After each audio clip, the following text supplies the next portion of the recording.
Welcome to the S.O.A.P Bible Study Series from Oak Tree Community Church in South Bend, Indiana. We have come to the end of the book of Deuteronomy. Last week, 2 chapters, lots of good stuff, but we are here at the end of the book. Yeah, so just a note, 2 chapters in Deuteronomy, but we're also going to be jumping around a little bit. Yeah, just a little bit. So we'll let you know what's happening there. So these last 2 chapters are jam-packed with information. Yeah. We saw Moses was going to be dying very soon. The Israelites are going to be going into the promised land under a new leader, Joshua. Moses is told that the Israelites are going to break their covenant. Yeah. And they're going to suffer the consequences too. And Moses and Joshua teach the Israelites a new song, which is a song really about disobedience. But it's so their children can remember what this group of people did and basically why bad things are going to be happening. Which, I mean, this generation that is taught the song about you're going to blow it is the generation that go into the promised land because their parents blew it. I mean, this is the second generation out of Egypt. Deuteronomy, second giving of the law.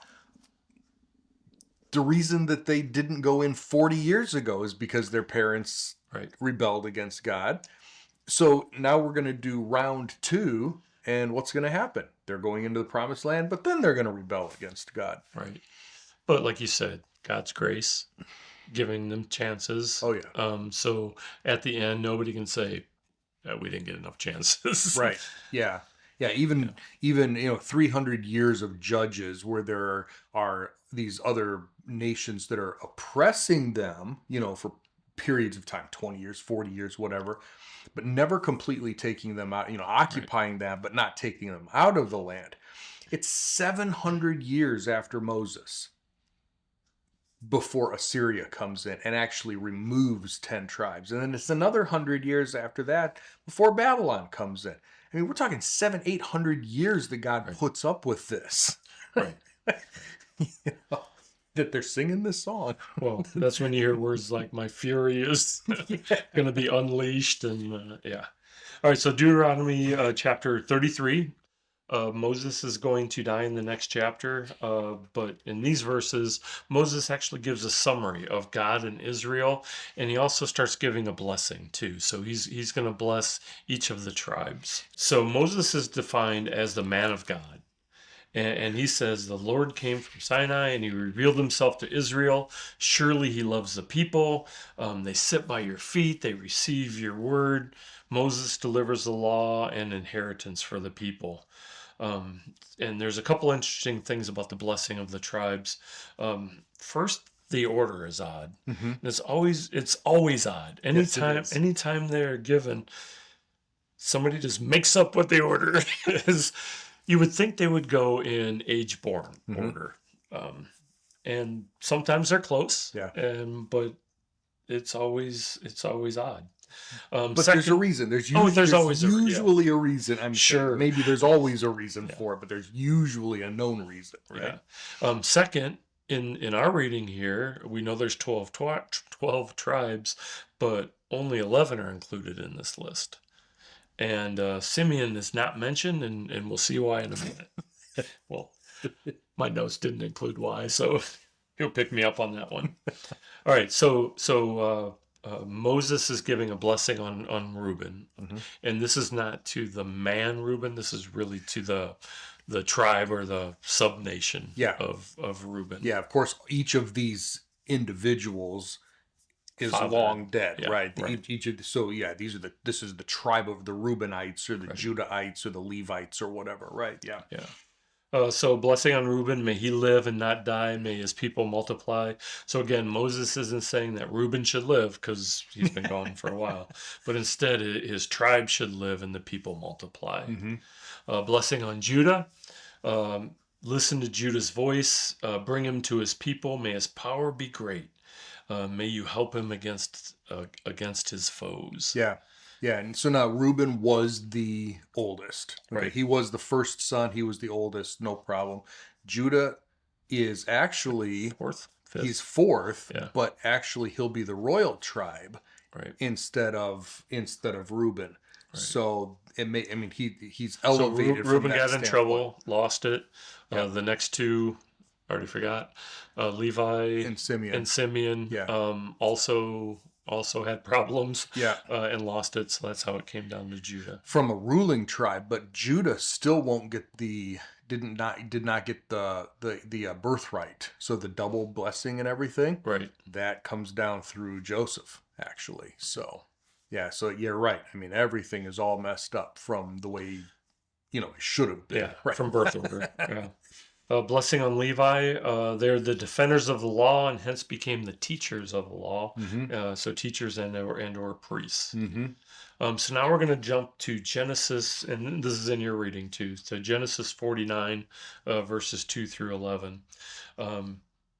And Jacob is speaking now, and Jacob is giving the blessings to his sons. The actual people. Yeah, the people. Right. Right. Yeah. Right. So Reuben, you're outstanding in power, but you are destructive and you will not excel. To Simeon and Levi, you are weapons of violence. Your bad anger and their fury was cruel. Yeah. in Yeah. there. So Simeon and Levi, what happened back in the middle of Genesis is that they had a younger sister, Dinah, and she was raped, and then the guy said, "Oh, I love you. I want to marry you." And so they concocted this whole plan, and you can read it. They concocted this whole plan that said, "Oh, sure, we'll let you marry our sister," and then they killed them all. Yeah. And not just the guy, but his whole family and his whole tribe and the whole town. Just killed them all. And interesting the way they did it. You have to be on their side about this, right? Yep. But they were, it sort of actually reminds me of James and John in the New Testament in the Gospels, that Jesus nicknamed them the sons of thunder because they were ready to call down fire on, Right. Right. And it's really a lot of similarity here. Right. Simeon and Levi were just like, let's kill them all, So Jacob's like, no, we got to move. Yes. Do you realize now I have a bad reputation? So, not exactly leadership material. And yet Levi was, what word am I looking for? Levi was sort of rescued from that, right? Simeon ended up never really being much of a tribe. They sort of got absorbed in the Old Testament into Judah, almost to the point of disappearing. Now, they didn't disappear altogether. And in fact, if we fast forward all the way to the end of the Bible, in Revelation chapter 7, we're told of 144,000 Jewish men who will be sealed at the beginning of the tribulation, right? And Simeon is actually listed as one of the tribes that will have 12,000. Okay, so they're not disappear. I mean, it's not like they're gone completely, but they seem to disappear in the Old Testament as they're sort of absorbed into Judah. But definitely don't get the recognition that Levi gets in the Old Testament. Right. So Judah is called the lion cub, that the brothers will bow down before you, and the scepter will not depart from Judah. Yeah, that's and that is fulfilled in the Davidic covenant, because David came from the line of Judah, and then ultimately in Jesus, being the son of David and being the eternal king. Right. Yeah. Now we go back in our reading back into Deuteronomy, and we're finishing up the list. Blessings on Joseph, blesses land and harvest. May blessings rest on Joseph's head. Now both Ephraim and Manasseh also have blessings, and these are Joseph's sons. Right. And Joseph had, so if you remember from Genesis, Jacob thought Joseph was dead. Right? So he's written out of the will. Right. But when he was found alive, he wasn't written back into the will, but he had two sons that Jacob adopted for himself. Right?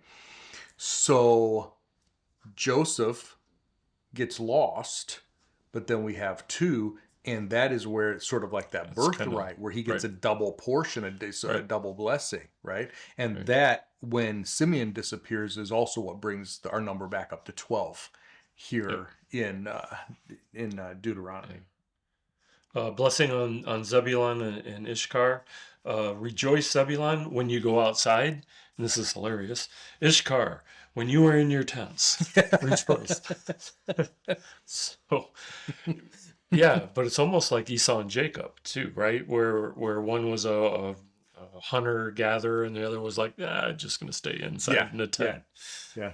Yeah, I'll but cook. they will sacrifice proper sacrifice. They will sacrifice proper sacrifices. They will enjoy the abundance of the seas and the hidden treasures of the shores. Yeah, and that idea of the seas and is brought back up a little bit in Isaiah 9, the beginning of Isaiah 9, because Zebulun and not Issachar but Naphtali are mentioned just before that great Christmas passage about a son is born to us, right? Right, And it's called the Galilee of the Gentiles, because they were so far north that they were really close to Gentile yeah, territory on the northern side of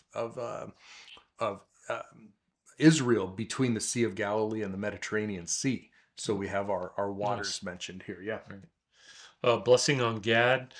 Blessed be the one who enlarges Gad. And a blessing on Dan. Dan is a lion's cub. He will leap forth from Bashan, Mm-hmm. and that might be referring to some place where Dan actually won in a battle. Yeah. Um, blessing on Naphtali, overflowing with flavor, full of the Lord's blessing. Blessing on Asher, bless with the children, may you have lifelong strength. Mm-hmm. And then he ends with general blessings and praise. And again, this is Moses. Moses saying this. Mm-hmm. There's no one like God, everlasting, a refuge, eternal arms. He has driven out enemies. You have joy, Israel.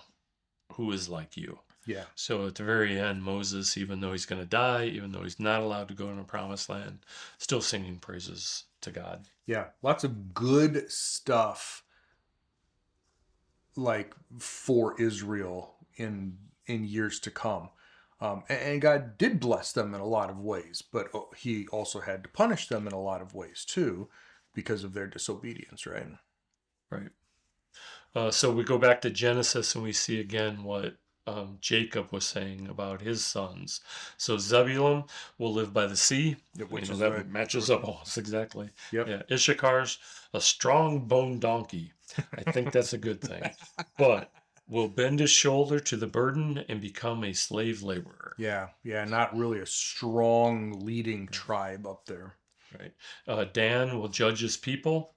That's a play on the name. The word Don means judge. Okay. So Daniel, my name Daniel, is God is my judge, or my judge is God. And so Dan is, I mean, that's what it means. Gad will be raided and will attack them. Mm-hmm. Asher's food will be rich, will provide delicacies to royalty. Mm-hmm. Naphtali is a free running doe. Joseph is a fruitful bough, Mm-hmm. and his bow will remain steady and his hands skillful. The blessing of the fathers are many. And Benjamin is a ravenous wolf. Mm-hmm. So then we pop, for the end of our reading, pop back into Deuteronomy. It ends with Moses dying. He ascends Mount Nebo. He has a great view of the promised land. And God tells him, I've let you seen it, but you can't cross over. So Moses dies and they bury him in the land of Moab. Moses was 120 years old when he died, but he was still active. Mm-hmm. It wasn't, he still was with it. And the Israelites mourned Moses for 30 days. There's always a question that comes up. You say, who wrote the first 5 Yeah. books of the Bible? Well, Moses did. So did he write chapter 34 here? Right. Did he write about his own death? Did he write about his own burial? Right. You're going to be buried in Moab. Write that down, that type of thing. Or did someone, Joshua maybe, or Somebody someone, obviously, added it later, right? Yeah. Yeah. And now we move to Joshua, right? And Joshua was ready. Moses had placed his hands on him. The Israelites listened to him. No prophet arose in Israel like Moses, it says. And he knew God face to face. Mm-hmm. Definitely a rarity. He did all the signs and wonders the Lord sent him to do. Mm-hmm. Now, Yeah. so here's what's cool about this. It says that no prophet ever again arose in Israel like Moses. Ever again, or at the time of writing, right? Yeah. Even at the time of the compilation of what we call the Old Testament. Because what's interesting is that still in Deuteronomy, and this may be, I mentioned last time that Jesus seemed to favor Deuteronomy. He Right. quoted it during the temptation, he used some of the same phrases that Moses used. It's in Deuteronomy chapter 18 that Moses tells Israel that there is coming a prophet like me directly from God, and you have to listen to him. You must listen to him. And Jesus is that prophet like Moses. Right. So let's compare. Jesus was even greater than Moses, the book of Hebrews says. Right. Jesus knows the Lord face to face. Yep. Jesus did the Did the signs and wonders that God sent him to Yep. do, even greater than the ones that Moses did in Egypt, right? And everything. Jesus is the ultimate fulfillment of this stuff that that Moses said would happen. There are there's really a lot of really cool connections between Jesus and Moses that we see throughout the Gospels and in the New Testament. It's really cool. But yeah, these last few verses where Moses was the greatest thing ever until It's always until. Right? It's always until. And Records so are broken. just by way of reminder, when we read something in here, it says, never again. Well, that's true at the time of writing, but that doesn't necessarily mean that it's true forever. And of course, we see that with Jesus. Right. Good point. And that's the end of the book of Deuteronomy. That is the end of the book of Deuteronomy. We've spent 10 weeks here, the second giving of the law, lots of history, lots of great promises, lots of not so great promises. And of course, we know what Israel did with these things.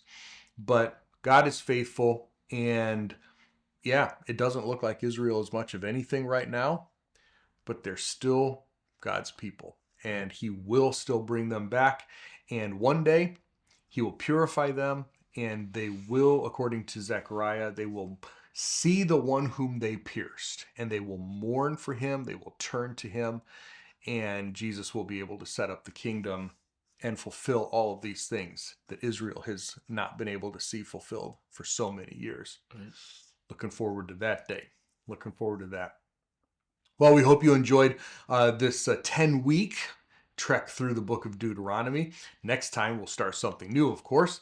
Until then, if you have questions or comments, please send them our way. We'd love to interact with you on those, engage with those with you. Subscribe and follow our channel here so that you can be updated when we post new content. And we will see you back here next time. Bye.